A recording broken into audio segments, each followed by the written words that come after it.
All right, I'm going to slide on out the way so y'all can see the graphics, my work, my handy dandy work. Turn 5:30, we're going to go ahead and get our breathing in.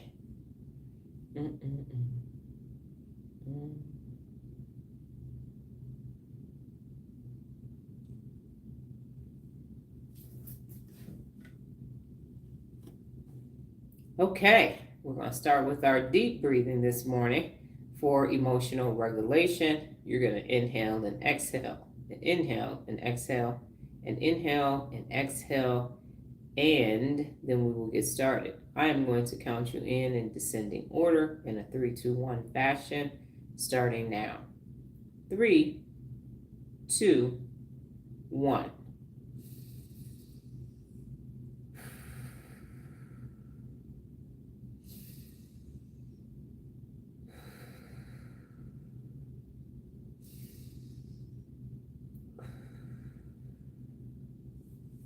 Coming back in frame. Hey there. Good morning, ladies and gentlemen. I am Dr. Donna Thomas-Rodgers, daughter of Leslie Darnell Thomas, granddaughter of Arthur Jethro Evelyn II, and great-granddaughter of Levi Thomas. Welcome to your morning mental workout. As always, ladies and gentlemen, make sure you have your liquid gold with you, your H2O, your Vasa, your water, your agua. You're burning the 75% water. You've been asleep overnight and you have already dehydrated and you need some hydration for your mind. So before you take your coffee, your tea, your milk, your whatever, go ahead and make sure that you get your water in starting now. This is a mental workout. Good morning, Lola. I was just talking about you on a TikTok live. Somebody was 60 years old and she was wondering, does it work? And so I said, yes, it works. And I didn't use your name, but I did use you as the example and said, yes, this is possible over the age of 60. I've talked about Regina as well, but since she was in her 60s, I used you as the example to say, it is not too late at all. It is the beginning. Yes, so today we are talking about the principle of real leadership, and it is number 46. I neglected to write that down because I prepared these live 2 days in advance. So we had a busy day yesterday. So talk to people, not at them, is number 46 as the principle of real leadership. Talk to people, not at them. And I was a person that used to talk at people and not to them. And I had to learn this as a young second lieutenant in the military and the Army. I had to learn how to start talking to people and not at them. It was a very difficult thing for me to do because I was raised in a household where I was talked at instead of talked to. But it is a neural pathway that you can create. So let's get this neural part started. Here are the brain regions involved in talk to people, not at people. And yes, okay, got it. All right, so the brain regions involved are the prefrontal cortex. As always, the homie that's making everything happen. And this is your thinking brain, And it helps you to pause, choose the right words, and stay respectful. Treat people with dignity and respect is one of the 74 principles of real leadership. And so without it, you might blurt things out at people instead of with them.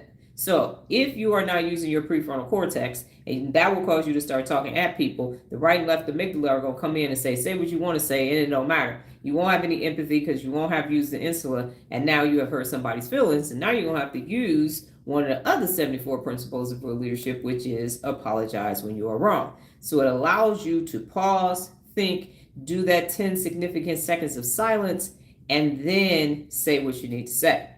Next is the anterior cingulate cortex, and this is your connection brain. And it helps you notice how the other person feels and adjust your tone. It's like a built-in reminder, don't lecture, connect. Don't lecture, connect. And what we are working together with right now, Nola and myself, is on her communicate effectively, which is one of the 74 principles of real leadership. And it is tone. And it is because of her mental illnesses that she can't hear tones, which is why she downloaded apps, which I think you need to start doing those apps more, Nola, if you're on here. Because she had some other stuff to take care of this morning. So using these tonality apps, because sometimes you can't hear the tone. You can't hear what you're saying, and you're just saying it and not really recognizing that the intent versus the impact. So you're intending to say something, but the impact of how you are saying it is messing with people. So their amygdala is hijacked and they don't know what's happening. You don't know what's happening. And it's because you're not being aware that you are not connecting. You're lecturing instead of connecting. Next is the insula. And this is your empathy brain. And we talked about that yesterday or the day before with Jared. So this helps you sense the other person's emotions like nervousness, sadness, excitement. You're tuning in because you are taking into consideration. Okay, give me 1 second. Okay. So you're taking into consideration the other person. That's what empathy is all about. If I were in their shoes, how would this make me feel? And then when it is active, you listen better and people feel heard. So you want to use your empathy brain to ensure that what you're saying and responding, that you're connecting with the person, again, not lecturing, and you're not like, go get this done, because that's kind of talking at people. But if you say, hey, let's have a conversation. I'm going to need this to be done for today. And I had to learn how to do that at Frito-Lay because I was used to giving out orders in the Army. And then I had to learn small talk. You can't just walk up to somebody, belt out an order, and then walk away. You got to have a conversation with them, check on them, see what's going on. And then you can say, okay, can you go to line 3? And they'll go to line 3 and start packing. So it's a very tough lesson for me to learn. And then finally, the amygdala. And this with calm and control. So this is for a regulated emotional center, not dysregulation. And so this is your alarm system. And if it gets too fired up, you sound angry and bossy. And when you keep it calm, you stay approachable and kind. I shared you just now. Many need this training. Okay, good morning, DJ. Thank you. So in essence, what you're doing is you're talking to people and not at them. Communicate effectively. Good morning is one of the 74 principles of real leadership, and that requires a very deep lexicon, personal vocabulary, listening, asking questions, and then also being honest and establishing trust and being trustworthy. So if you don't have those things in place, you are actually going to talk at people. Good morning, Jared, instead of to people. So my question to you this morning is, have you ever talked at someone instead of to someone? So you commanded, go get this, do this, be quiet, sit down. Have you me? I'll start with me. I have. And then have you ever found yourself transitioning to talking to people? Perhaps, BJ, you're just going to have to sit around and find out. If you are actually looking for manufactured dopamine, this is not it. I'm not your pusher man. So you can stay and listen and find out, or you can go away. Good morning, Mr. Hook. Guilty of it. And so the amygdala takes over and the inhibition control in the prefrontal cortex is knocked out the way. Okay. Got it. So we have some people looking for a dopamine hit this morning, and I'm not participating. I'm just not going to do it. The United States is up in arms right now, and so people are looking for a fight. Now, motherfuckers look for a fight on online, but they're not really trying to do shit in person. I will say that, and then I'm gonna move on. Okay, and so yes, I have. I'm definitely guilty of it, and it's no braino. It's no braino, and it's no bueno. And the reason why is because the amygdala has been hijacked, and now you are not using your insula to have empathy, and you are projecting onto other people. Basically, that's what's taking place. And so that's not a good thing. But now, at a minimum, you are aware that it is a hijacked amygdala that will cause you to start talking to people, talking at people instead of to people. And that's why you need to have emotional regulation. If you have not downloaded a breathing app, do that today. Do not allow another day to go past that you are not breathing and meditating, because that is how you regulate your emotions. That's it. There isn't I don't have to do that because you know what I'm saying? I'm spiritual. I'm going to read my holy book. Okay, cool. That has nothing to do with a hijacked amygdala. The brain is going to brain. Let somebody cut you off in traffic, and the last thing you're going to be talking about is, bless you. Peace be unto you. That's not what's going to happen. The amygdala is going to amygdala. And in order for you to regulate it, the breathing, the meditation, that has to be part of your daily fiber, or you're going to pop off. You're going to be good until you're not good. So that is what's taking place. So does anybody want to share an example recently of talking at people instead of to people? And I have an example. We have pigeons. Our neighbors across the street moved out and they were feeding the pigeons, and the house is vacant now. And so the pigeons have decided to come across the street and be at our house, and they're everywhere. And so pigeon poo, they're on the roof and everything. And first thing I thought is shoot them. But apparently you can't kill pigeons. So it's against the law. So I said poison them. You can't poison the pigeons either. So yesterday they pooped all over the walk. I went to go water the aloe vera plants, and there's all this pigeon poop, and I'm coming into the house. I'm mad as hell. And so I'm snapping at Noah and everything else because I'm like, they carried this is poo. It's bacteria. I got low white blood cell count. This is insane. And she's telling me you got to protect the pigeons. I'm saying, who protected me? Who protected me? That's what I want to know. So we got to the heart of the matter, and it is that they're gone. And now, once again, these are the neighbors who put their trash in our trash and decided that they weren't going to pay for the Republic to come pick up all their trash that they stored. So it was really about me being angry at them, and now I can't go over there because they're not there anymore. And so I was talking at Nola instead of to the people who are no longer here. So does anybody else have an example that they would like to share of talking at someone instead of to someone? And I apologized, of course, but it was just because I had to get to I was like, because there's always been birds, but it's just this extra amount because her country behind, no offense, Kevin, but they knew they were leaving and they literally decided, oh, I get that too. And we live on the corner and we don't have a pet. And so people will walk their pets in our community. And yes, that will happen. And we don't know who it is because we live on the corner. And for some reason, people love our street to walk through, walk past. I told Nola that I was actually going to do a video, Dr. Donna's window, because so much stuff happens outside of my window because of how my neighbors have a pool. So everybody has cement walls in their backyards here. They don't have the wire fencing.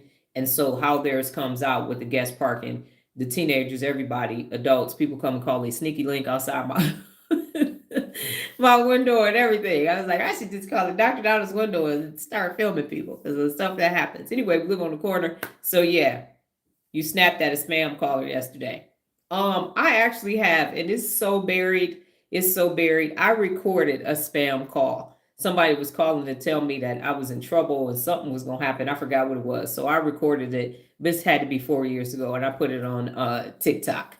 I sure did. I screen recorded the call because they were telling me how much trouble I was in and it was going to be a mess and all of that. I was like, really? Are you serious? And what was going to happen to me? So yes, you snapped at a spam caller. You can't get on the do not call list too, Kevin. Now you got to register your phone number on that to do that. Yet another reason why people don't have my telephone number. I do find it interesting, though, that now from VA having my telephone number, I got 2 spam messages for group chats. And I was like, so the government going to sell my information to another entity, and I'm supposed to be going through this whole VA process. That's interesting, because those are the only new people who have my telephone number. Desert Radiology ain't about to do it. I've been getting mammograms for 3-4 years. So quite interesting. And so I felt bad. I had to calm down. And it is the direct result from, and what's interesting is I was on TikTok for a whole hour. I had no spammers. And now I'm on YouTube this morning, an hour later. So people have woken up.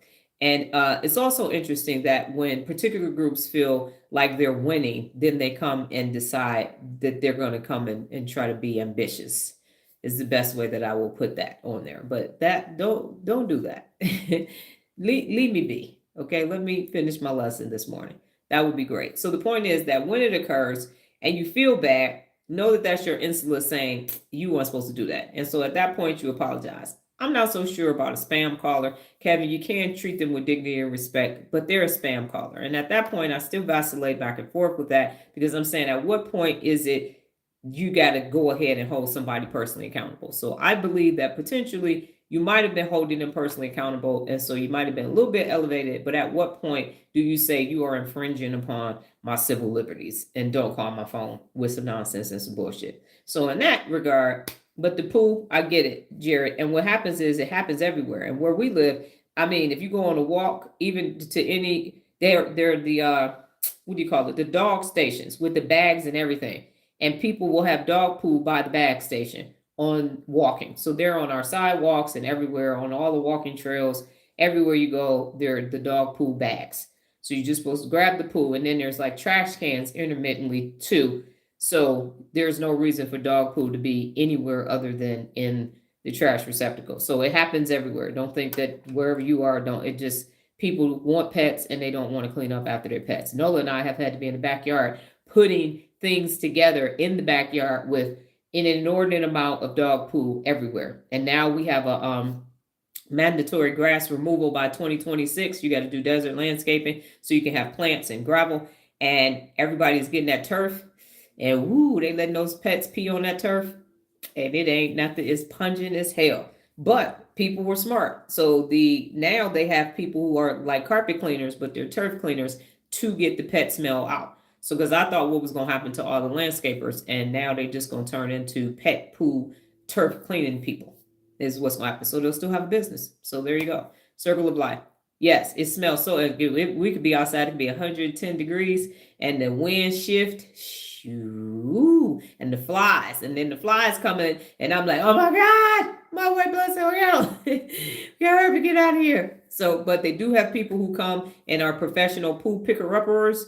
And so we give them the number. Hey, they have people that can come do this. You don't have time to get it, but they can take all this away from you. That's what they could do. So the point is if you find yourself talking at people, apologize when you are wrong. The objective is to treat people with dignity and respect to the best of your ability. We all have amygdalas, and there are times, no matter what we try to do, Lala and Amy start popping off. And it's at that point that you have to recognize that you let them let you pop off. And now you need to apologize if you are wrong. And so here is the takeaway. When you talk to people, not at them, your thinking brain, the prefrontal cortex, chooses respectful words. Your connection brain, which is the ACC, notices that the other person's reaction, and your empathy brain, the insula, helps you care, and your calm amygdala keeps the conversation safe and positive. Real leaders use their brains to listen, connect, and respond, not just talk. Okay, so all that sounds good and dandy, but here are the things. Here are the top three reasons of neuroscience that why people avoid talking to people and not at them. Number one, what is the brain region that is the problem with talking at people and not to them? Which region of the brain are we using? What's number one? What do we think number one is? It's not the prefrontal cortex. So what could it be? What could it be for people avoiding talking to people, not at them?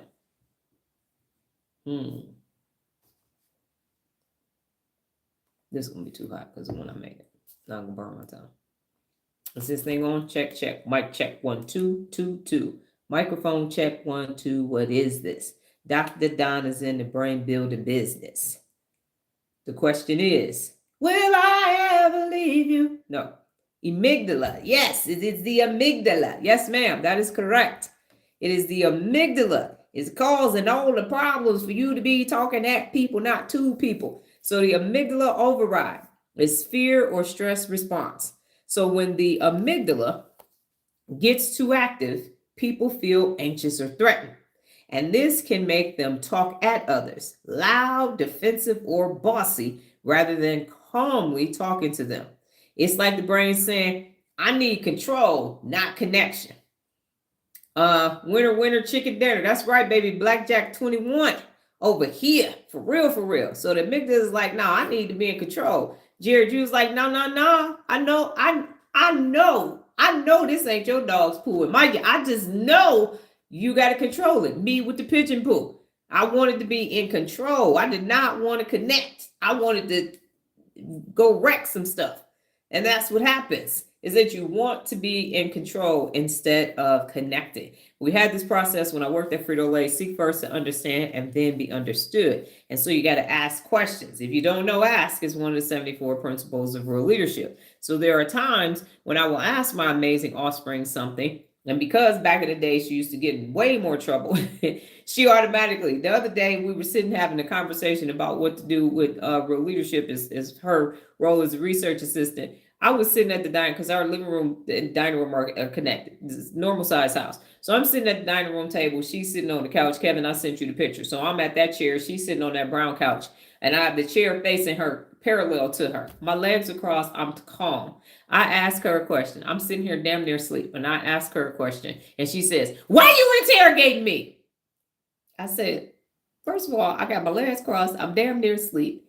And I'm asking you a question." I said, "I was a military police officer. If I was interrogating you, you know. And I definitely wouldn't be sitting at this table facing this direction asking you in this tone. Your question is, are you going to get it up?" You talking to them or to me, Jared? Because I was trying to, because we got desert landscaping. So for about 12 seconds, I was trying to figure out how many rocks I needed to throw at the damn pigeons. But then I was like, I could hit the window and that'd be bad. So I swept it up. Was furious. But for you, you're probably saying to them. So anyway, Nola is telling me that I'm interrogating her and that I'm talking at her, basically. And I'm like, no.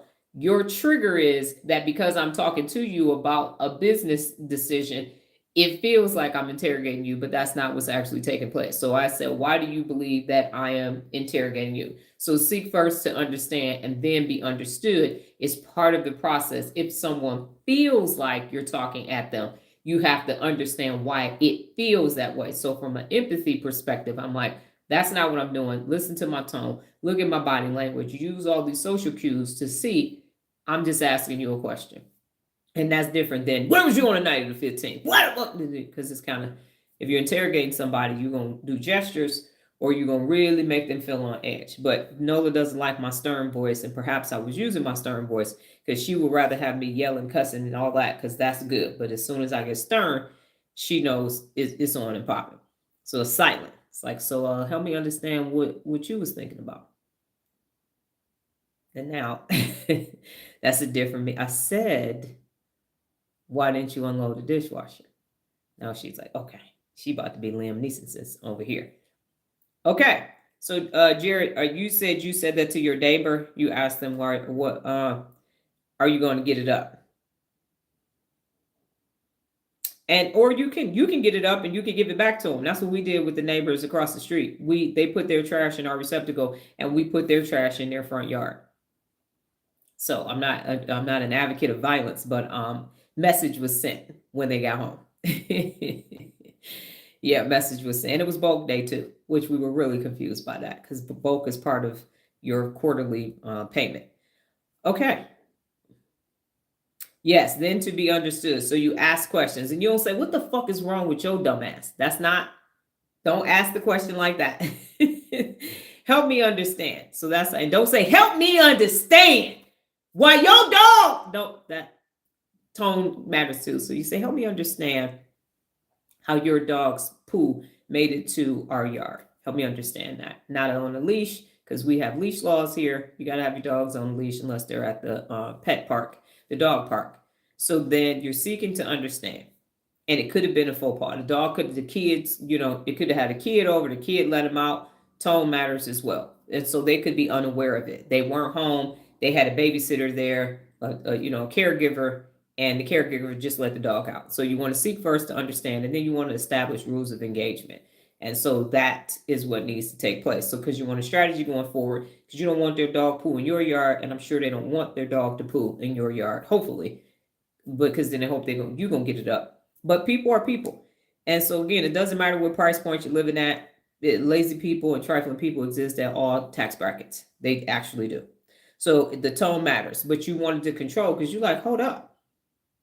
This is y'all dog poo. Y'all decided to have a dog. And so my neighbor to the right of us has a new pet. And I'm being very conscious of that. This is a new puppy and that this puppy is going to have some regulation issues. But they have until the end of October to get this pet completely trained and everything, or they are going to see me because this dog barks at all different hours. And I understand puppies need to be, they don't know. So I'm giving it time, but in time, if it doesn't get itself together. We're going to work on a strategy together to get it together, because the neighborhood needs to be cohesive and calm. Okay. So number 2, weak prefrontal cortex. And so impulse overreaction. And so that's what you and I both were doing, Jared. We were being impulsive instead of reflection. And so the prefrontal cortex is in charge of self-control and thoughtful communication. So that's why that whole seek first to understand, then be understood, that's when you're in your prefrontal cortex. So if you find yourself popping off, you are in amygdala land. You got to get back in the prefrontal cortex land. That dog got ADHD because it is random. It's a puppy, Nola. So when I was training Sandra, the same thing was happening. So it's a new dog because it's a baby bark. It's not the real bark. The dog got ADHD. It's because they're trying to regulate it going outside. That's, if you pay attention to the hours of when it's happening, it's every 2 to 4 hours because they're trying to train it to go outside. If it isn't engaged, people blurt out commands or lecture without listening. So that's what happens if you don't have the prefrontal cortex. So is it the dog version of potty training? It is. It is the dog's version of potty training. Yes, ma'am. Yes. Because it's a new bark. So I know there are other dogs' barks, and this is an unfamiliar bark. It's a brand new. It's like wow, wow, wow, wow, wow, like that. It's not like so it ain't been there a minute. It's not a grown dog. It's a baby dog. That's a puppy. Okay. So if it isn't, and now y'all probably looking at me like she did puppy and dog barks. Got it. So this makes conversations one way instead of two way. So it becomes this monologue instead of a dialogue. So if your prefrontal cortex isn't saying, help me understand, seek first, understand, then be understood. And you like, listen, let air an opportunity, let another piece of shit end up in my yard. You gonna fuck that? No. That is dialogue. And I tell people, I don't think, if you're communicating the threat, I'm like, I'm not. I'm promising you. If I see, I promise you what I'm saying after this is going to be our reality. I promise you. I do. I promise on everything I love, on my mama. I promise you that you're going to see me again, potentially without my hair on.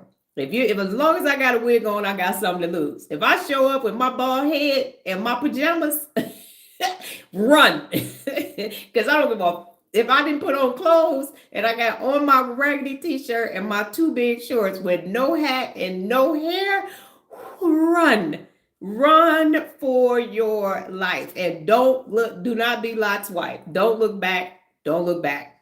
Don't look back. Because you lose 2 steps. If you start looking back, you sprinting, you better, good morning. You sprinting, you better go. Because I promise you, it ain't safe. It ain't safe. No one has had to have that experience. Thank goodness. But yeah. So anyway, you want to be calm. You want to be cool as the other side of the pillow. You want to do some breathing. You want to do that 10 significant seconds of silence. Let the prefrontal cortex take over and have a conversation. Sean, we are talking about talk to people and not at them. And we are talking about our recent experiences. That's how I felt at that time. My amygdala was on 10. Yes. And it was like, I'm telling you, if y'all hadn't been there for the pigeons, and it wasn't the pigeons, because no, it was like, we've always had pigeons. And I was like, why don't they go to the golf course? She said, they don't like the golf course. I was like, why don't they go to the lake? She's like, they don't like water. I'm like, and then to make it even worse, y'all, we had an appointment. We had to hurry up and grab something to eat. She wanted Cane's. I was like, I don't want Cane's. So Cane's and Sprouts are in the same parking lot. So I said, just drop me off at Sprouts. I'll meet you back at the car. So I wouldn't just got a bar and an orange. I come back walking through the Sprouts parking lot, and it is literally a car parked next to a tree. And it had to be 10 pigeons sitting under that car. And she came out of Cane's. I said, look at this shit. Look at these. She was like, I knew not to park next to that car as soon as I saw them pigeons. And they was literally just sitting under the damn car. I said, I should just throw a rock at these. I was like, why? Why do we need pigeons? So today when I get a break, I'm going to ask chat, what the fuck do we need pigeons for? What are they eating in the circle of life? And why do they like houses and cars and parking lots so much? Shouldn't it be like a pigeon area? Like why they can't do what other birds do? We'll see nothing but the fat, walking, won't move out the way, lazy. So yeah, I got a beef with some pigeons. I got to let this go.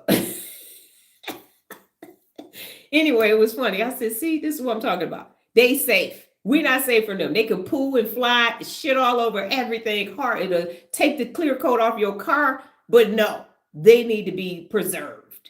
For what? Please tell me what the purpose. Kevin, you from the country. Why? Why we gotta have pigeons? It don't make no damn sense. Everybody like, oh, I love pigeons. I just no, not me. I know Mike Tyson lived here. He got a pigeon coop too. I got that. But I understood what they were supposed to be doing back in the day. They was bringing shit. I ain't never seen, ain't nobody, they ain't brought no messages. They just keep bringing problems. Messes is what's happening with these pigeons. Okay, I digress. The point is that Jared and I both had problems with shit yesterday, or literally, like, why is this taking place? So we both had an amygdala moment, justifiably so. Your family sells them to who, Kevin? What? Why? What? Okay, now we getting sidetracked. But can you please? I'm from the city. I just help me understand. So I ain't even got to consult chat. I can consult you. You are a countryman. So why? Why do we need them in the circle? What is their purpose? Why? Because one year we had an infestation of grasshoppers, and I was trying to figure out how to poison the grasshoppers because we couldn't even go on walks because it was just so loud. I was like, see, and first thing I think from the city is poison. Let's poison them. How can we poison them and get rid of them? Good morning, Jessica. We're talking about pigeons right now, but the topic at hand is talk to people, not at them. Yeah. So I just want to understand what their purpose is in the cycle of life so I can stop saying that, because I'm okay. I'm like, I'm not going to come where the pigeons are, and I just don't want you to come where I am. Like, why are you sitting on our house? Like, why are you sitting under that car? Like, they wanted some shade. I'm like, y'all sitting right next to a tree. Why are y'all under a car when there's a tree right there with some artificial turf? Just sit there. Just sit there. But I don't get it. We sell them for $8 a pigeon to the Cubans who sell them to squab diners for $25. But they eating the pigeons. People eat pigeons. Hold up. Wait, not. Okay. You saying that pigeons is supposed to be like chickens. They yard birds. They make at least $75 per pigeon.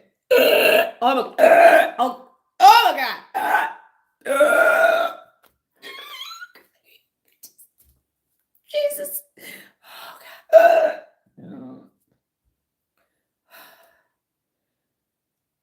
God. Oh. Oh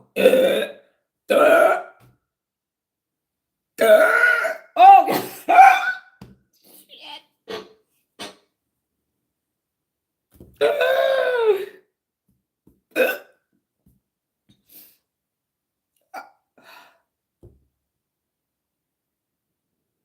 Okay, I'm done.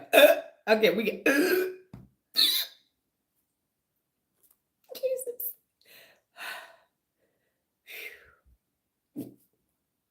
Oh.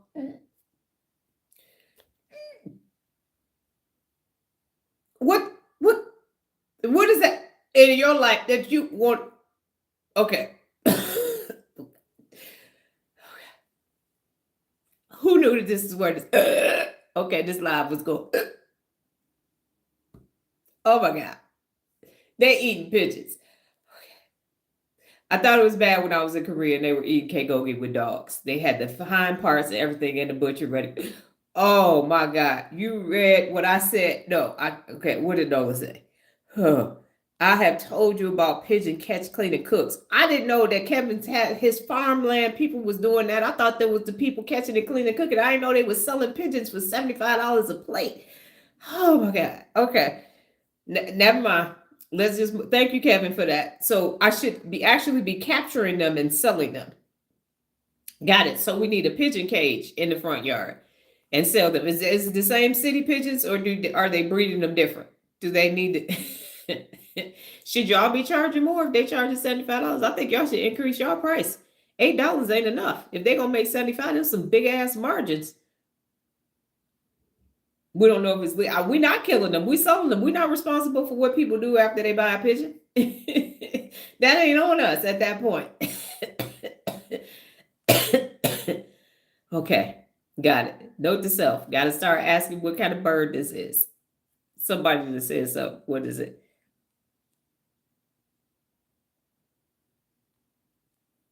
Oh, y'all sell 500 at a time.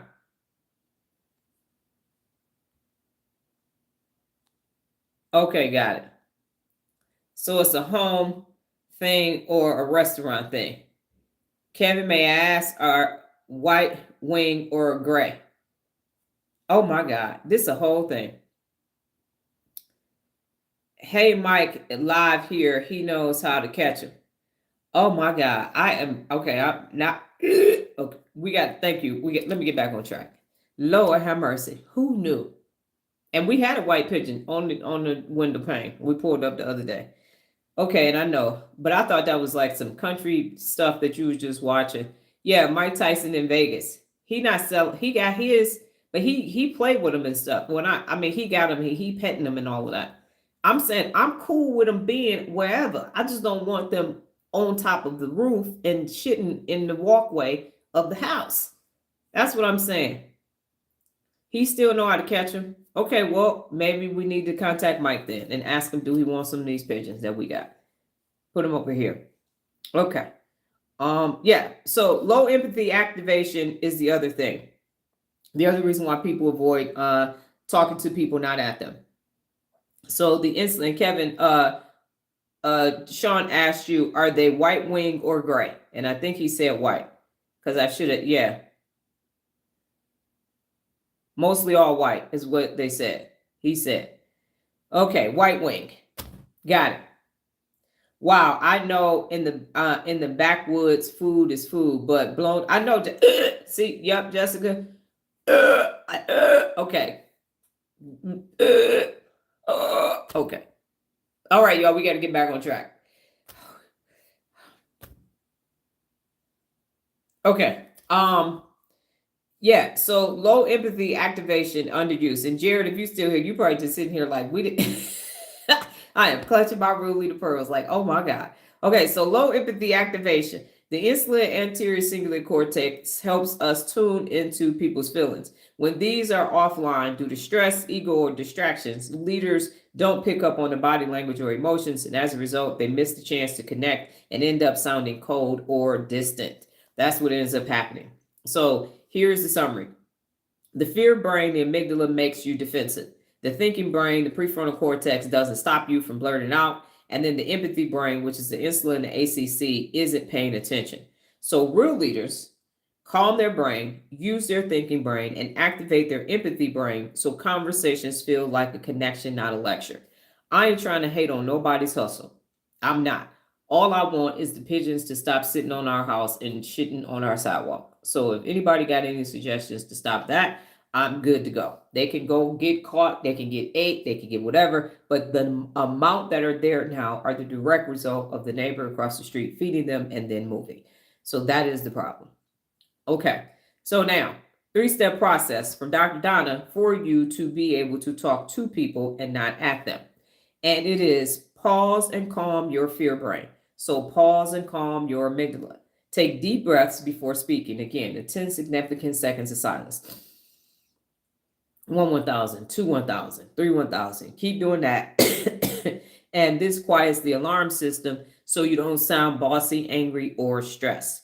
And a brain tip, a calm amygdala is a calm voice. So you say, help me understand. And I said that before. If something is conflictual and all over the place, calm down. You speak in slower, softer tones. And you say, help me understand why your dog's poo is in our yard. Help me understand what took place. I'd like to understand that.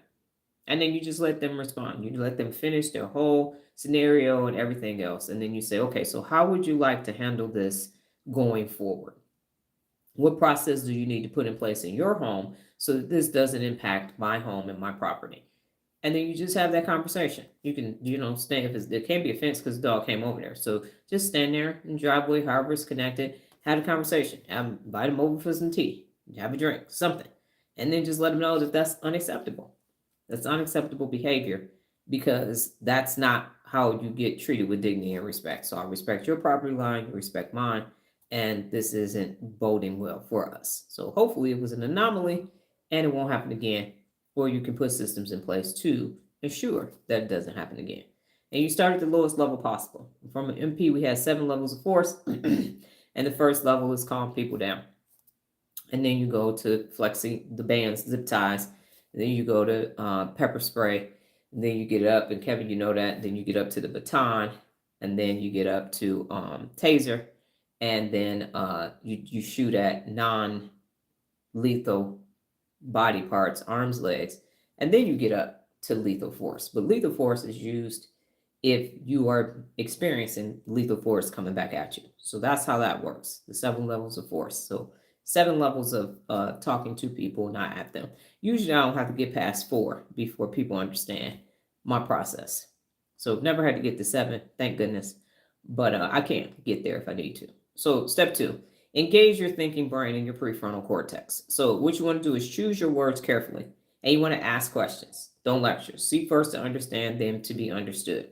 And then think, how can I start a conversation, not a speech? And so by asking a question, you're starting a conversation. Not why the fuck did you, not that, but just say, help me understand. Or if you start with your dog pooed in my yard, automatic amygdala hijack, and now they're going to see comfort. Be well, Nola. Brain tip. The prefrontal cortex helps you listen and respond, not just react. Listen and respond, not just react.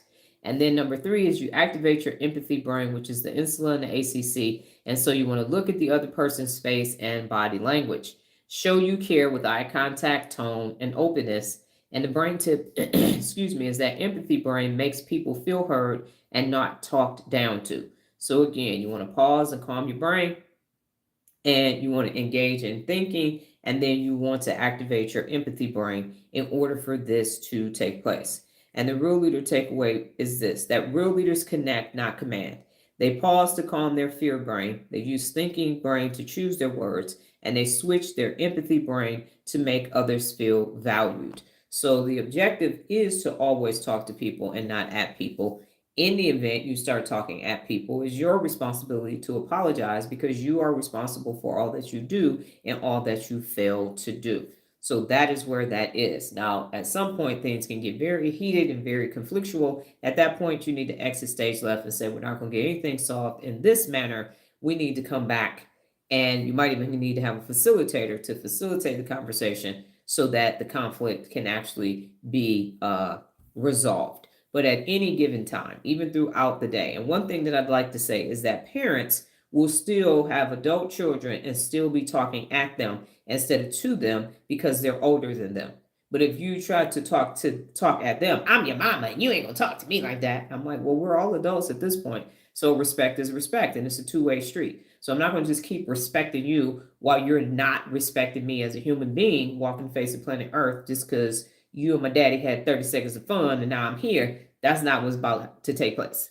Not at all. So it is a mutual thing. It is mutual. It's treat people with dignity and respect, but not the ones that you gave birth to. No, that's not how that works. It's treat people with dignity and respect. So it's not good to start off matching energy. No, do not match the energy. You are a thermostat, not a thermometer. And so a thermostat sets the tone or the temperature. So if they are like, yeah, air and opportunity, we over here, we ain't ready to die, pull up. Well, actually, I'm not going to pull up. I prefer to have a conversation on FaceTime. So no reason for me to pull up. I'm just trying to understand what's taking place. Help me understand. So it's a real calm, slow tone. Yes, age is an automatic respect, 100%. So you will talk very calmly. And if we have another troll, I don't know if y'all noticed that, but my tone switches. I'd be like, yeah, so such.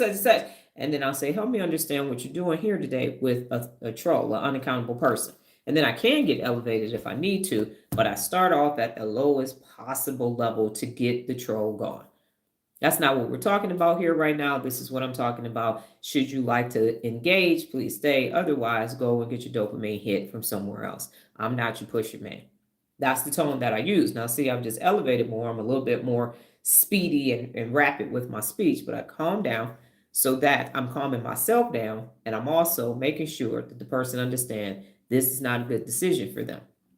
So if you think about the Incredible Hulk back in the day, David Banner used to be like, you don't want to make me angry. Don't make me angry. because they make them angry. Next thing you know, Lou Ferrigno show up and he tearing up stuff. So you want to keep it calm and be very simple about it. And if you can't, then you leave until you can actually have a calm, respectful conversation. Because you get a hijacked amygdala, they got a hijacked amygdala. Cortisol is coming to the prefrontal cortex, and nobody ain't got no logic and reason. And then it's going to go left real quick. So somebody has to maintain a cool, level head, a cortisol-free prefrontal cortex. And that's why you do the 10 significant seconds of silence, because you're calming down your amygdala. That's the only thing that you can do. All right. What questions do you have? I'm going to slide out the way so y'all can see my little quote. Real leaders don't lecture brains. They connect with them. Talking to people builds pathways of trust. Talking at them builds walls. So if you continue to talk to people, talk at them, you just building a wall instead of building trust circuits. So that's what ends up taking place. Yes, stay calm from now on. And you're doing it for you, because what happens is once you pop off, you're hours, if not days, trying to calm down from that. So that's why I went on here and did a brain dump and talked to Nola, because I was trying to process. Because really what you want to know is why you feel this way about this thing that happened. So why are you talking at somebody? What is emotional about you? So when you say, what am I feeling? Why am I feeling? And what am I going to do about it? Now you have a strategy for it. So now I understand why pigeons exist. Thank you, Sean, Nola, and Kevin. And people eat them because they're a delicacy and they're here. It's just a matter of how do I control them from being at our house. I will try with silence when the conversation is at a higher note to think first about the conversation. It's not calm or the hyping the energy. Right. So you are de-escalating the situation, not escalating it, but de-escalating. So you ain't say, I heard somebody say something. I thought do we have a problem? You're not going to turn into Ice Cube and Boys in the Hood and pull your shirt up. Hey, do we have a problem? Yeah, I didn't think so. No, we're not. Not doing that. Not doing that. We're actually calming down and saying, okay, help me understand what took place. Here's what's taking place. And always ask the other person first, because they want their side out. Let them get their side out. Let them talk ad nauseum. Okay, cool. And then you be objective, which is one of the 74 principles of real leadership. And you simply present the facts. And you just keep presenting the facts. You just keep presenting the facts, and you stay in the prefrontal cortex. Do not, because once you get emotional, cortisol, amygdala hijacking, all bets are off. So the calmest person always wins. Cool, level head. Okay, we're going to go ahead and switch over to the real leader brain when it comes to cooking. So how many brain regions adding helped me to understand to the repartee? I'm not sure I understand that, Jared. Adding help me. Oh, I got it. The words help me. So help me understand. Don't say help me understand. Don't say that. Wrong tone. Say help me understand why this took place. So you just, and not like, so help me understand why this took place. That's not it. It's neutral face. Help me understand why this took place. Like that. So I interrupted a conversation with negative thoughts about a program these people were talking about. And I went back and apologized for interrupting the conversation, but it bothered me. And I understand that, Jessica. So what happens is you wait, because remember, reprimand privately. So you wait until all of that's over, and then you pull the people to the side. Hey, can I talk to you for a minute? Sure, let's have a seat. You want let's leave this room and go talk another room. Let's go outside. And not let's go outside. Don't do that. And then just say, here's what's taking place. But you still seek first to understand and then be understood. And because if you're trying to talk while you're upset, you're not going to get your point across effectively, and you're not going to process what they're saying because you just want to be heard, but you're not trying to listen. And listen is 2 of the 74 principles of real leadership. So a calm, regulated emotion center actually helps you to understand, because you just want to know. I did wait till the person was alone. Okay, cool. Awesome. And I waited. And you waited a day. Then you did the whole process correctly. Now, that doesn't mean that the person on the receiving end is going to be receiving this correctly. I'm not saying that, because we got 6 billion adults that's got hijacked amygdalas. But you are the thermostat. So you're going to continue to be a thermostat and not a thermometer, and stand on what you're standing on, which is a strong prefrontal cortex. They may not get it. That's on them. That has nothing to do with you. But I'm glad we talked about it because it wouldn't have done it that way before. Yes, ma'am. And so you can handle conflicts when they occur at the smallest level possible. Definitely. If you communicate effectively, a lot of conflict can be a match and you just blow it out and it doesn't have to turn into Pompeii. So kudos to you. Great job. All right. Brain bit today. How many brain regions does it take? How many brain regions are you using when you cook or when somebody cooks? Because if you don't cook, somebody is cooking for you because everybody needs food. So how many brain regions do you believe are being used when you cook? Yes, Jessica is doing wonderful things.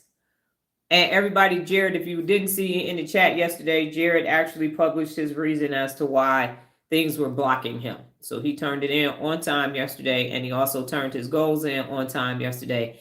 And he also got some feedback on his goals yesterday as well. And he did a thumbs up for those. All right, Sean, to clear out a tree line in the driveway, we use sound effects for the trees, and the birds usually leave. Okay. Sound effects. Got it. So Sean said 7, Jessica said 18. Smart goals coming. And so Jared, how did you feel in receiving my feedback? Because Kevin told you be ready, grasshopper. Noah said 10. How many brain regions do you use to cook? We got 7, 18, and 10. And not you, but people. So if you don't cook, when cooking takes place, how many brain regions are being used? 7, 18, and 10. My answer was 8. Jared said 4. And so I asked you how you felt about receiving your feedback as well, Jared. Good job, Jared. Yes. So y'all can go check them out. Noah was all impressed. She was like, man, they already written down and everything. She gave you a thumbs up or a high five, one of them. I think it was a thumbs up. Okay. Mr. Hook, are you chiming in or did YouTube kick you out?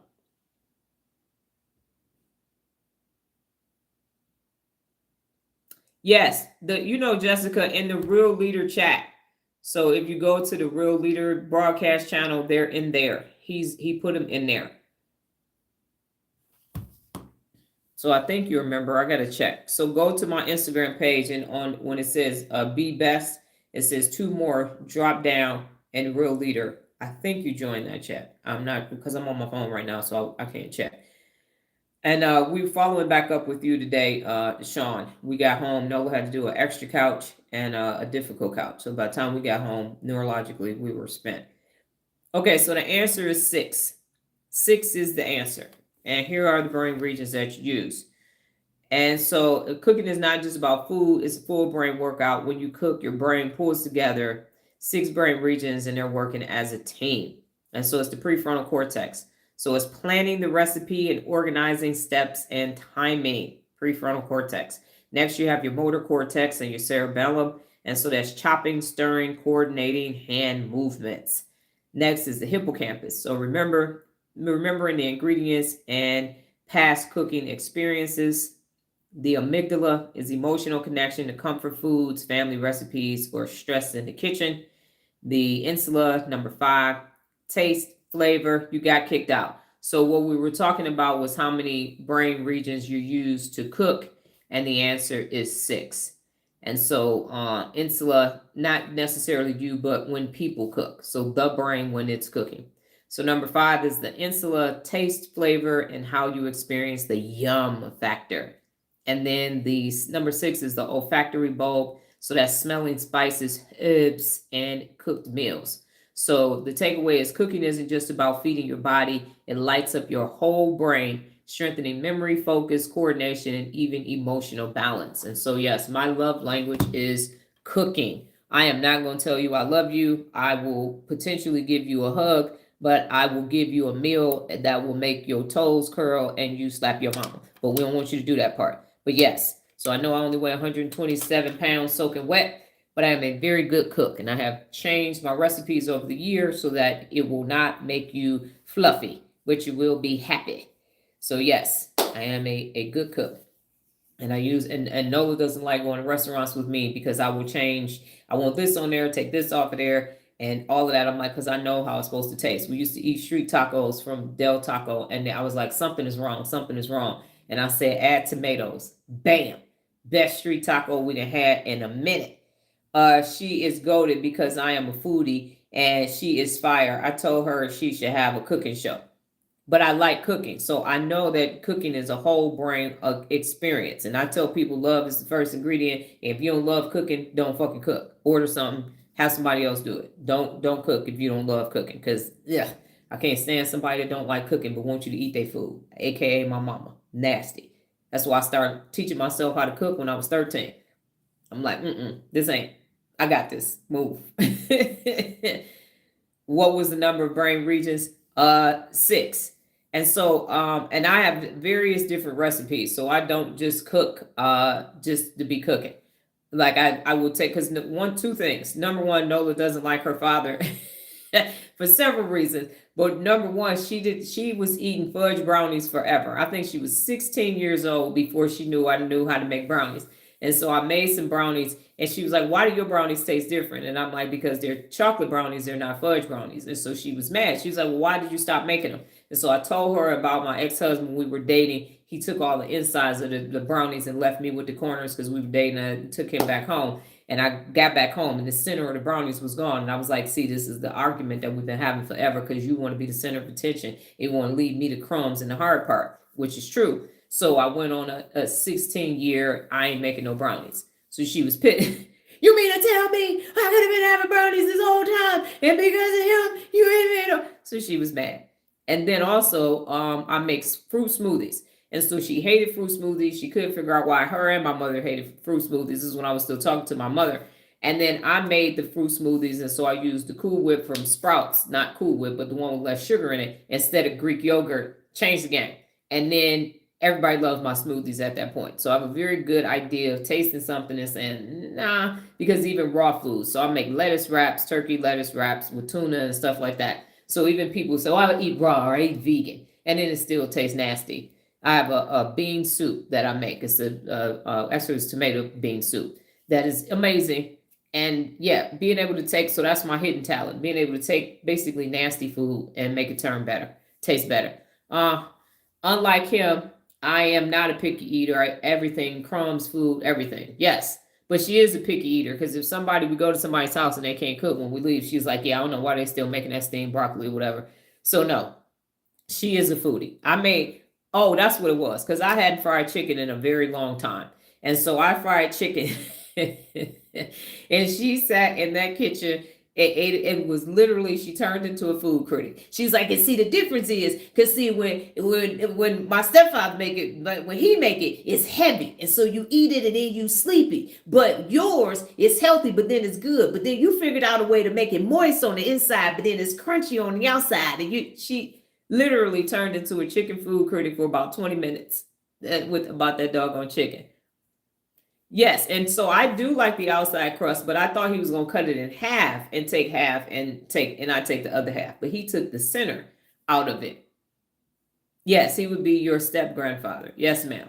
So the point is that I enjoy cooking. I have all the amenities, the right things that you use to cook, but I don't have a crock pot or any of that. I do cook everything as it was designed. I had a couple soldiers from West Virginia and Louisiana.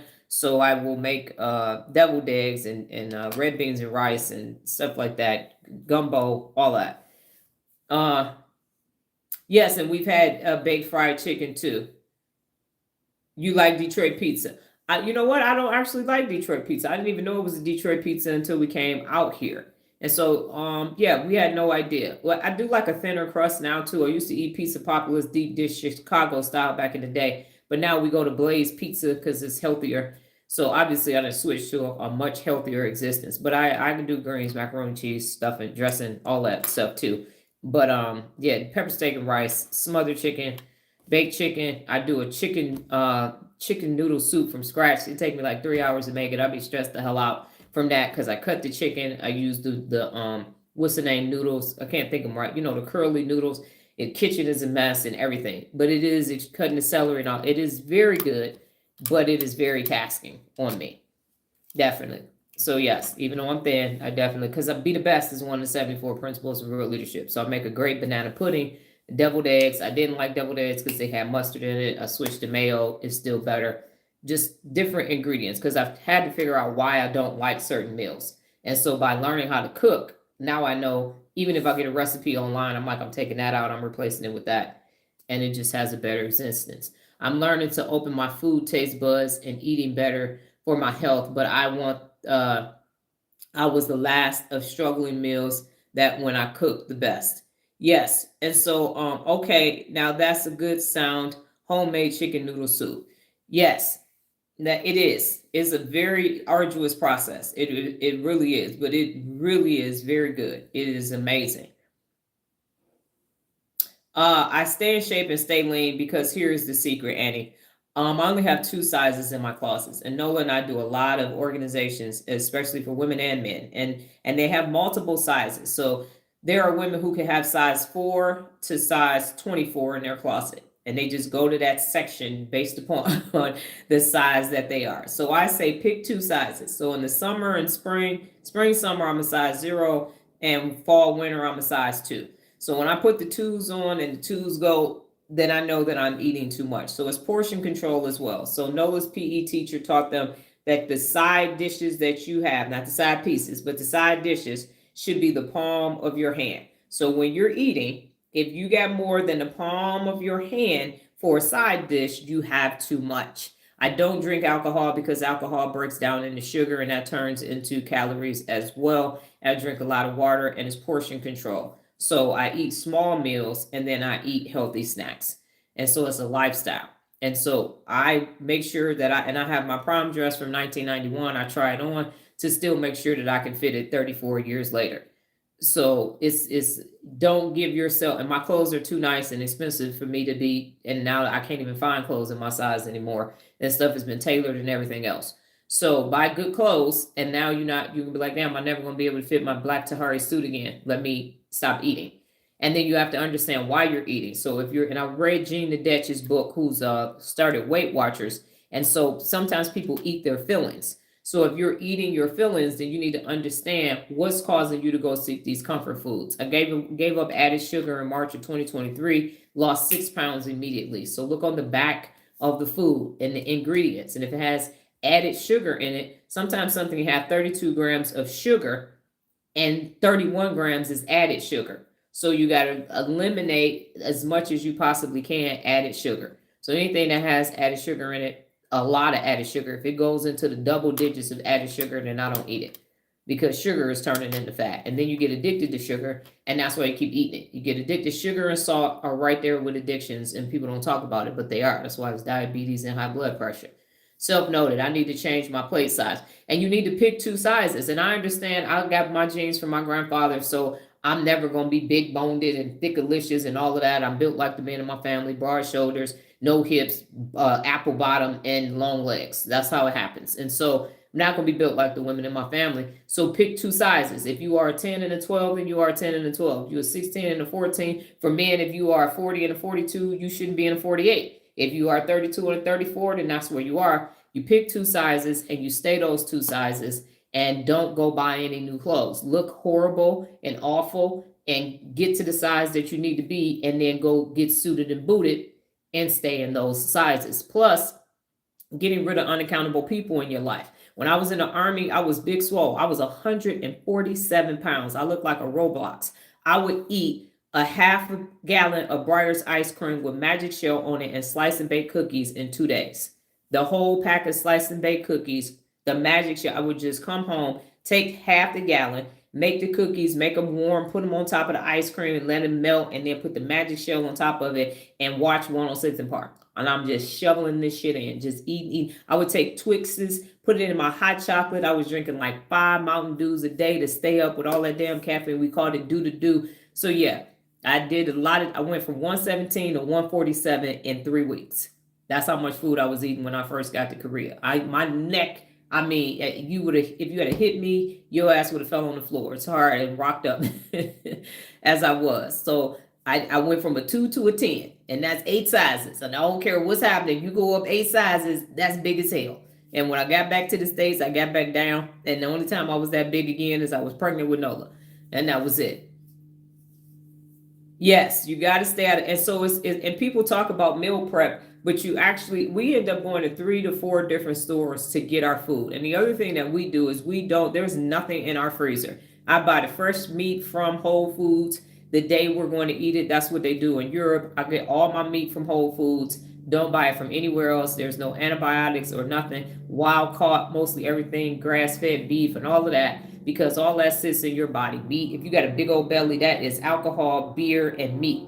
That's why you have to get a colonic to get that shit out. For real, for real. And water, drink a bunch of water.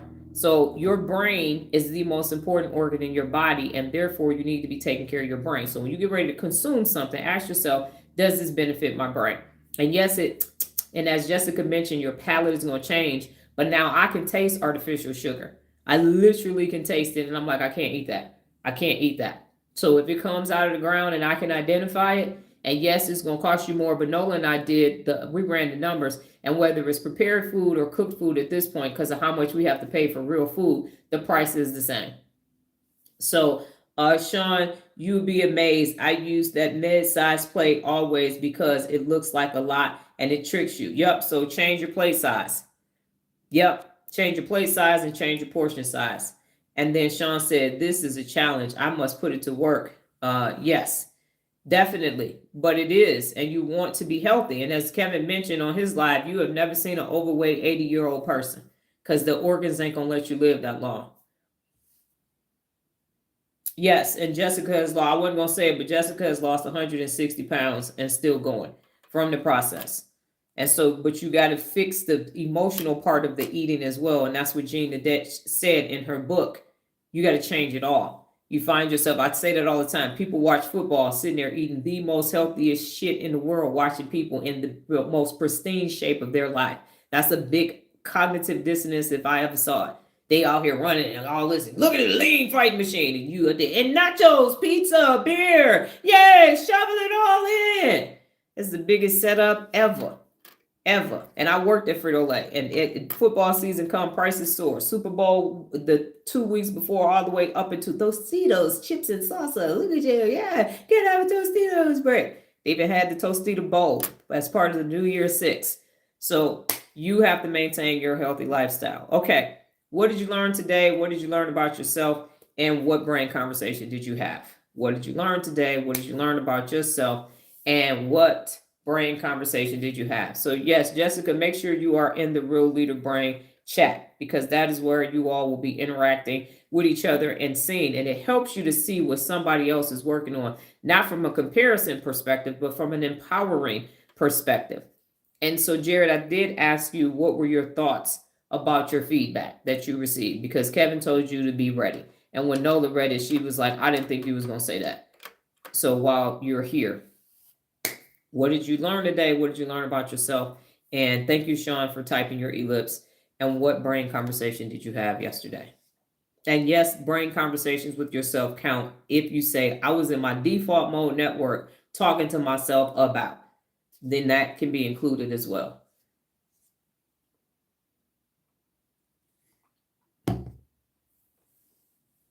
I did join this morning. I'm getting more comfortable with Instagram. It's actually enjoyable. It is. And one word choice for you to change, Jessica, remove comfort with accustom.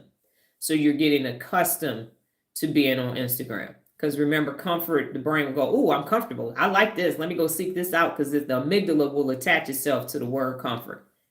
But if you say accustomed, the amygdala will be like, the hell is that? Accustomed. Bougie ass. Yes, I am accustomed to this. Okay, I thought the feedback was helpful. Roger that. Yes, and Kevin, you will be getting your message from me. We will either part ways at this point. when I tell you, remember I told you I was gonna sleep on it. So yeah, I slept on it. Me and Big G had a conversation. I'm the messenger. That's all I'm gonna say is I'm the messenger. So know that I heard the message and I'm giving you the message. I did run the message past Nola this morning. Okay, thank you very much, 7-Eleven. Okay, Jessica said, I learned today that words are really important for me, and I've been changing my vocabulary. Yes, it's called your personal lexicon.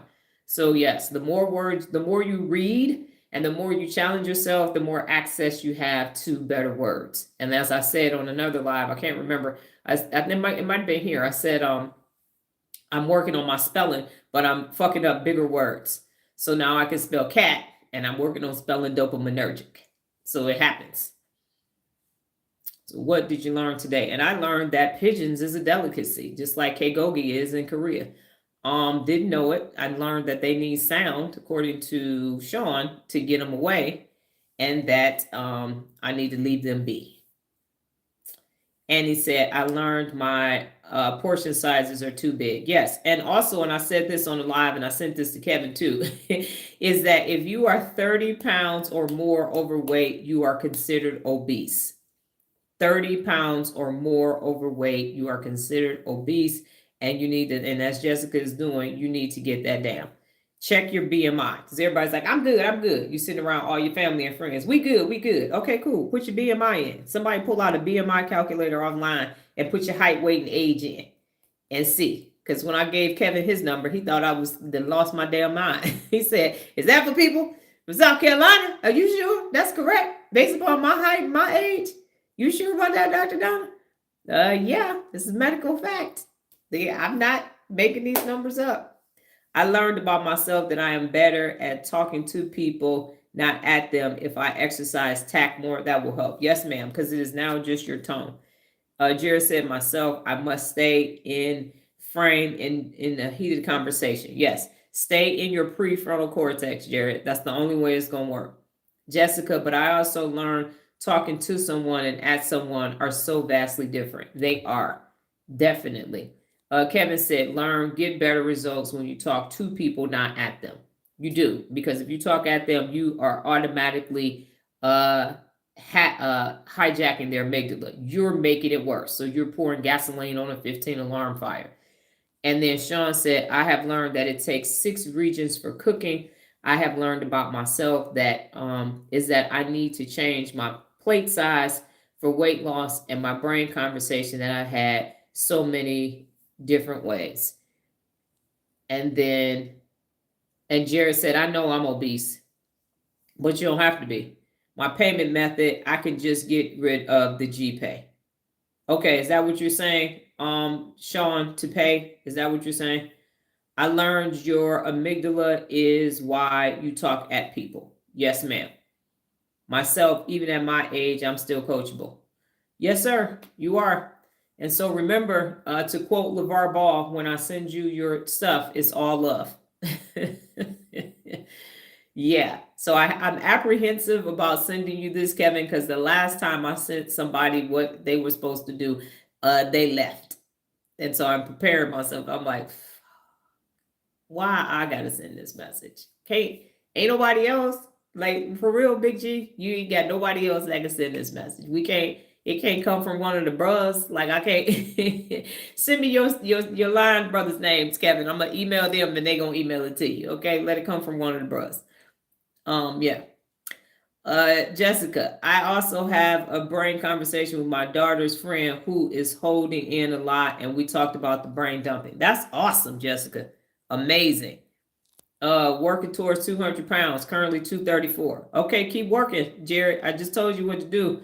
If you like drinking, stop. Put it in moderations. If you like carbs, stop. Get rice bread instead. So the good thing about ChatGPT, and Jared, you already were using it, is that it will give you healthy alternatives. Because I was looking for some snacks because I didn't want the snacks that I was having. What is this? I was looking for some snacks, and that's the cone. Okay. And Chat and I was already eating those. So I'm changing my morning snacks and I'm taking a break from them. But yeah, it will help you. And it's moderations. Don't try to lose more than 1 to 2 pounds a week. You put it on in a minute, it's going to take you a minute, because the way to do that is you're changing your diet. So if you try to lose 5 pounds, 10 pounds, you're going to do this Ozempic, Fin shit used to be back in the day. You're going to put it back on. So you're changing your eating habits to have a healthy diet. So your diet is healthy. You're not on a diet. You have a healthy diet. And then I talked about the development of my brain. It makes me not deal with the BS I did before.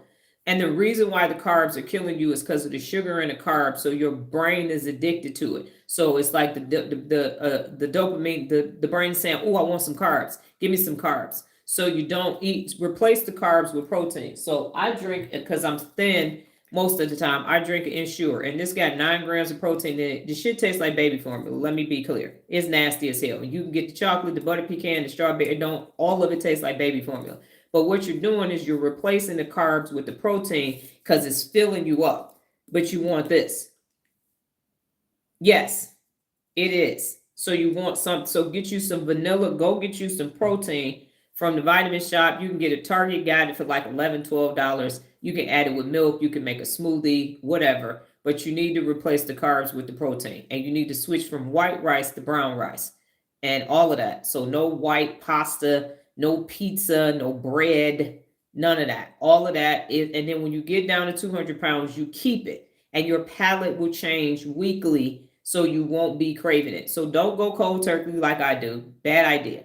But you want to do it. So if you're eating every carbs with every meal, you want to switch it. And it's okay to have potatoes. It's okay to have yams. What I do is because of we don't have sugar or anything. I get yams and I either make mashed yams with some cinnamon, no brown sugar, a little bit of butter if you want. But I cut up a yam and I put it in the pan, saute it with some cinnamon and some canola oil. Some people say no seed oil, pick your oil. And then I have that as a snack. So you can have the potatoes, but don't have all of that other stuff with it. So protein. So replace your carb with a protein or natural. So if you're eating anything in a box, all of that is bad. So switch to brown rice instead of white rice. Even you can have a little bit of jasmine rice too, but it's the meat and it's the flour. So if you're eating fried chicken and everything that's white is carb related and sugar related. And that's where you're gonna get rid of the other 30 whatever pounds you said, 34 pounds.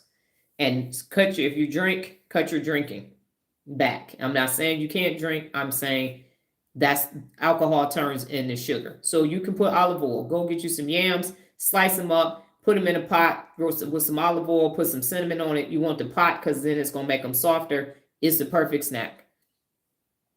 We switched past first, and now we only have protein pasta, and we're switching rice, but it's changing one thing at a time so we can adjust. And that's right. And you eat beans. Exactly. So what happens is you're taking your palate and turning it back into a natural palate where you can taste the individual flavors of the actual food instead of everything being salt, spicy, or sweet. That's what you're actually doing. So you can eat almonds, you can eat granola. There are these other things. It's going to take time and it's going to take planning for you to do, but you can do it and you're just doing it incrementally. So replace them one at a time, as Jessica said, and you will get there. Okay, Kevin, brain conversation, had the conversation with my 7 a.m. Sunday workout crew that we went on a daily basis and shows up on our Sunday workout. Okay, great. All right. So, see, this is a value-added conversation. I found out about pigeons, had no idea that they were a delicacy. Now I know what to do. And that's how we were designed to help people. Help others is one of the 74 principles of real leadership. So we have all benefited this morning in our own unique way. We're going to all take some information that we didn't have that we do have. That's why I said I now know about pigeons, that I didn't have that information before. That's why I said everybody over here is a real leader. It's not, oh, Dr. Donna, bow down and kiss the ring, holier than thou. No, because I was having a pigeon problem. Me and Jerry both was experiencing a problem with some shit. How do we deal with it? So we are all human. And that's the whole purpose of real leadership, is that we are all at a point where we are dealing with something about ourselves or other human beings, and we're having a human experience. And that's what the Instagram group is about. That's why y'all can talk to each other. That's why it's not about, hey, I'm selling some real estate over here. And I'm not saying that that's what you would do, Kevin. You would never do that. But it's like, yeah, you know what I'm saying? I got these toe spreaders. Y'all got bunions? Gonna go ahead and do some toe spreaders over here. We got 3 for $5. BOGO on the toe spreaders. BOGO say no go to the bunions, yo. No, that's not what we're doing. Human experience. What is impacting your day-to-day life experiences to navigate through. And it's not a trauma bonding. That's not what's happening either.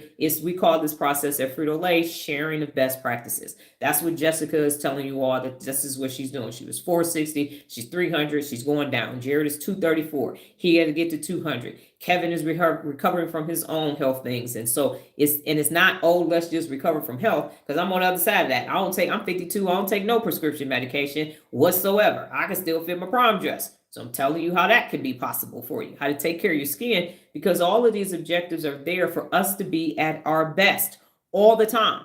All the time. We are accessing best. So you're not popping off. You're not talking at people. You're talking to them. And if you find yourself talking at them, I got to go. I'll be back when I calm my amygdala down, because this is going to turn into a confrontation and conflict, and I don't want to be a part of that. So that's what we're building. If anybody is wondering, oh my goodness, what is the end game? The end game is for everybody to feel this everywhere we go. Yes, solutions, not problems. And that's what thermostats do. So you can have this experience everywhere you go. That's why you're starting to have brain conversations with people, so people can start using their brain as it was designed to be used. So now you can actually interact. The principles of real leadership work when you are engaging with another real leader. So you're priming the pump and say, hey, did you know you had an amygdala that's shaped like an almond, is causing all the problems in your life? Well, have no fear. Get your ass a breathing app and start calming your amygdala down. Then we can interact. And now you're using your prefrontal cortex. The 74 principles of real leadership are just human behaviors, things that you just do so you can access your best. They're all there so you don't have a dysregulated emotional system. And now you can think. And now you can use these 86 billion neurons to create 860 trillion synaptic connections so you could be a bad mofo. And you don't have to, none of us are in competition over here. Nobody's like, I'm taking you down, Kevin. I'm taking you down. It's not. I'm lifting you up. I'm empowering you. This is what we were designed to do. All of us as human beings. We got every age demographic on here except for the silent generation. That's it. Everybody represented from the boomers all the way down. I'm saying in general. I don't know if Lola's still listening, but her and Regina are boomers. All the way down to the Z's. All the way down. So Jared discussing, and Sean says, informative information that is solid to help you grow. I am very humble and grateful. And yes, Sean, yes. And that's why I'm humble and grateful too, because we ain't about to be there. That's why I say there is no hero worship and no fandom or anything, because that's how you get caught the hell up. Worship me. I'm Dr. Donna. Bow down and kiss the ring. No, I was outside yelling at pigeons yesterday, and y'all need to know that, because I'm still working on regulation. But I knew what was taking place, and I asked y'all, and now I know what's happening. So I ain't gonna yell at the pigeons no more. Roger that. Got it. We are all human, and we are all working towards best, not perfection, but best, day in and day out. And even when we're not at our best, personal accountability says, I was wrong for that. No lie, snapped at you. I'm sorry for that. You ain't had nothing to do with these birds or the neighbors. Misdirected anger, and then you move on. Never to happen again. So thank you all very much for your time. Kevin, I think I have time before we leave to send you this information. It's going to be a long email. I'm going to say read it. You're going to react to it. Consult Big G. Big G is for people that follow God. I call God Big G. Before AI was calling him that, I was calling God that long time ago. Big G and Lil J. Yeah, that's God and Jesus. It sounds better because you say Jesus. People are like, oh, you're going to Bible, Holy Roll. No. So that's what I say. Yeah. And don't shoot the messenger, Kevin. That's what I will say as well. So y'all my witnesses. Look. I'm like, like every time I turn around, here comes something else challenging that I got to do. Like, can I get a day where I ain't challenging the shit out of myself? Please, just 24 hours and just a little bit, not this big. It is what it is. Okay, so you all go off and have an amazing, and now Kevin is over here, don't have no palpitations. Okay, please don't. I'm not trying to do that either.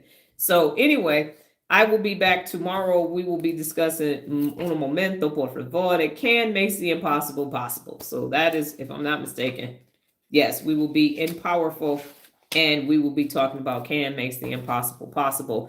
You all, so Sean, are you saying that you're going to switch from Google Pay and go GPay to do something else before we look at it? Send me a message if that's what you're saying. You all go off, interact with each other inside of the Real Leader Broadcast channel. go and scroll up. If you haven't, Jessica, go scroll all the way up, and you can still, you can't, yeah, and that one you can actually answer the prompts too, so that it becomes this interactive thing. So yes, okay. I will be back tomorrow, same time, same place, different brain t-shirt, safe space, God willing, higher power in the universe. You all go off and have a brain-tastic day. Nola and I got to go do some stuff. I forgot what the appointments are, but we're on our way to go do that too. Y'all take care. Adios.